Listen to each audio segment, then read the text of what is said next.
নির্বাচন কমিশনার জানিয়েছেন, হালনাগাদ ভোটার তালিকায় নতুন যুক্ত হচ্ছে ৪৯,৭০,৩৮৮ জন।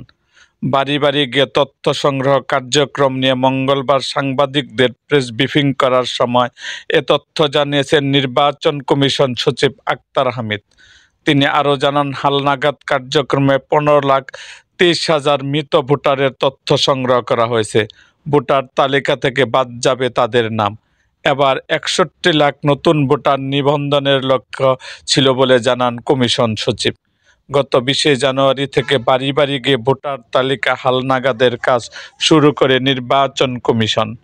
এরকম আরও ভিডিও পেতে এবং রাজনৈতিক অঙ্গনের নানা ঘটনা ও ইতিহাস জানতে আমাদের মুক্তাগাছার ইতিহাস মিডিয়া ইউটিউব চ্যানেলটিকে সাবস্ক্রাইব করুন এবং পাশে থাকা বেল আইকনটি বাজিয়ে দিন।